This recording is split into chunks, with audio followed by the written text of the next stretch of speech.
আজকে আমরা আলোচনা করব West Bengal second SLST exam 2025-এর একটি ইম্পর্টেন্ট বিষয়।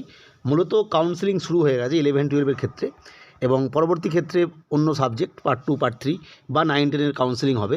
সেই জায়গা থেকে ওয়েটিং লিস্টদের জন্য একটু সুবিধা হতে চলেছে বিশেষ কারণে, সেই বিষয়টা নিয়ে আলোচনা করব। অর্থাৎ ওয়েটিং লিস্টদের স্কুল চয়েসের ক্ষেত্রে একটু সুবিধা হবে আর কি। একটু সুবিধা হবে এই কারণেই বলছি, কারণ পুরো বিষয়টা যদি দেখো তাহলে বুঝতে পারবে। তাই প্রত্যেককে অনুরোধ করবো ভিডিওটি স্কিপ না করে পুরোটি দেখো। যদি ভালো লাগে অবশ্যই ভিডিওটিকে লাইক এবং চ্যানেলটিকে সাবস্ক্রাইব করে রাখতে পারো। আমি যে বিষয়টা বলতে চাইছি ভালো করে বুঝবে। এখানটা ভ্যাকেন্সি কোনো একটা সাবজেক্টের মিডিয়ামের total SC ST OBC EWS PWBD সমস্ত ক্যাটাগরি মেল ফিমেল মিলিয়ে টোটাল হয়তো দেখা গেছে 100টা ভ্যাকেন্সি আছে। তার মানে 100খানা স্কুলের লিস্ট কিন্তু প্রকাশ করে দিয়েছে SSC। এই জায়গাটা ভালো করে বুঝবে। কিন্তু ক্যান্ডিডেট আছে 95 জন। অর্থাৎ ক্যান্ডিডেট আছে 95 জন, বলতে 95 জনকে কাউন্সেলিংয়ে ডাকা হয়েছে ফার্স্ট ফেজ কাউন্সেলিংয়ে। যে কোনো সাবজেক্টের এটা হতে পারে, জাস্ট উদাহরণ হিসেবে বলছি। কারণ এই যে প্রথমেই 5টা ভ্যাকেন্ট তৈরি হয়ে গেল, এইটা কিন্তু আমি বারবার বলছি, এটা কিন্তু নির্দিষ্ট সাবজেক্টের নির্দিষ্ট ক্যাটাগরি ওয়াইজ যে ভ্যাকেন্সি দিয়ে দিয়েছিল, যে EWS এতগুলো, UR মেল ফিমেল এতগুলো, OBC মেল ফিমেল এতগুলো, সেইগুলোর মধ্যে থেকে কোনো একটা ক্যাটাগরির কোনো একটা নির্দিষ্ট ভ্যাকেন্সি হয়তো বা দুটো ক্যাটাগরির কোনো ভ্যাকেন্সির 5 জন ক্যান্ডিডেট পাওয়া যায়নি, মানে তারা নেই, অ্যাপ্লাই করেনি। অর্থাৎ সেই জন্য প্রথমেই 5 জনকে ডাকিনি। এই 5টা ভ্যাকেন্সি কিন্তু আমি বলেছিলাম পরবর্তী ক্ষেত্রে কিন্তু যারা ওয়েটিং লিস্ট থাকবে তারা পাবে না। যাই হোক, সেটা আলোচনা আলাদা করেছি। এরপরে আফটার এই যে 95 জনকে ডাকলো, সেখানে মাল্টিপল ক্যাটাগরি থাকতে পারে, সেখানে অ্যাবসেন্ট, রিফিউজাল বা অন্য কোনো বিষয়ের জন্য মোট 91 জন স্কুল চয়েস করলো। তার মানে অ্যাকচুয়ালি 4টে স্কুল এই মুহূর্তে বাকি থাকলো ওয়েটিং লিস্টদের জন্য।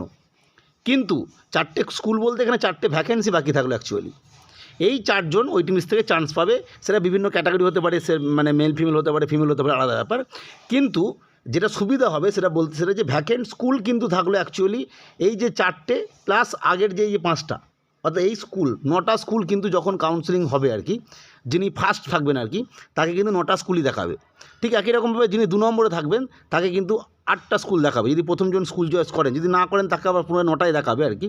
ফলে একটা বিষয় খুব কষ্ট ওয়েটিং লিস্টদের জন্য, যেমন একদম শেষের দিকে মানে একদম সেম সংখ্যক স্কুল বা কম সংখ্যক স্কুল পড়ে থাকতো, সেটা কিন্তু হবে না। যে সমস্ত ক্যাটাগরির ক্ষেত্রে, মানে যে সমস্ত সাবজেক্টে আর কি ক্যান্ডিডেট অনেক কম ডেকেছে আর কি, যে হয়তো সুইটেবল ক্যান্ডিডেট নেই সেই ক্যাটাগরির জন্য, তাদের ক্ষেত্রে যারা ওয়েটিং লিস্টে আছে তাদের ক্ষেত্রে দেখবে অনেকগুলো স্কুল তারা বেশি পাবে, মানে চয়েস করার ক্ষেত্রে অনেকগুলো অপশন পাবে আর কি। যেমন অ্যাকাউন্টেন্সি পিজিতে তোমরা দেখেছো, অ্যানথ্রোপোলজিতে দেখেছো, অ্যাকাউন্টেন্সি পিজিতে অনেকগুলো স্কুল আগে থেকেই ভ্যাকেন্ট ছিল সুইটেবল ক্যান্ডিডেট না থাকার জন্য। ফলে তাদের যারা ওয়েটিং লিস্টে আছে তারা যখন যাবে, তারা কিন্তু ওই যে ভ্যাকেন্ট স্কুল যেগুলো সুইটেবল ক্যান্ডিডেট নেই, সেই স্কুলগুলোও কিন্তু দেখতে পাবে। অর্থাৎ স্কুলের সংখ্যা তারা বেশি দেখতে পাবে। এক্ষেত্রে কারোর মনে হতে পারে যে যারা মেন লিস্টে ছিল তারাও তো সুযোগ পেয়েছে, একদমই তারাও কিন্তু সুযোগ পেয়েছে। কারণ এই যে যখন 95 জনকে ডাকা হয়েছিল, এই 95 যখন জন গিয়েছিল, যিনি প্রথমজন গেছেন তিনিও কিন্তু অ্যাকচুয়ালি 100টা স্কুলই দেখতে পেয়েছেন। অর্থাৎ মানে 100টা স্কুলের মধ্যে চয়েস করতে পেরেছেন আর কি। তাকেও কিন্তু 5টা স্কুল প্রথমেই বাদ দিয়ে দেওয়া হয়নি, কারণ স্কুলের কিন্তু এখানে কোনো ক্যাটাগরি ভাগ করা নেই যে এই স্কুলটা এই ক্যাটাগরির ওই ক্যাটাগরির। হ্যাঁ, এবার মেল ফিমেল ব্যাপারটা আলাদা, আমি মেল ফিমেল ধরেই বলছি, আলোচনা করছি। তাহলে তোমরা বুঝতে পারছো ওয়েটিং লিস্টের জন্য একটু সুবিধা হবে। স্কুল যখন চয়েস করতে যাবে সেক্ষেত্রে একদমই যে খুব কম সংখ্যক স্কুল হয়ে যাবে তা নয়, যে ভ্যাকেন্সিগুলো প্রথমেই বাদ চলে যাচ্ছে আর কি সুইটেবল ক্যান্ডিডেট না থাকার জন্য, সেই সংখ্যক স্কুলও কিন্তু সেখানে শো করবে, অর্থাৎ স্কুলের রেসপেক্টে শো করবে, কিন্তু ভ্যাকেন্সিটা কিন্তু ওয়েটিং লিস্টের জন্য আসবে না।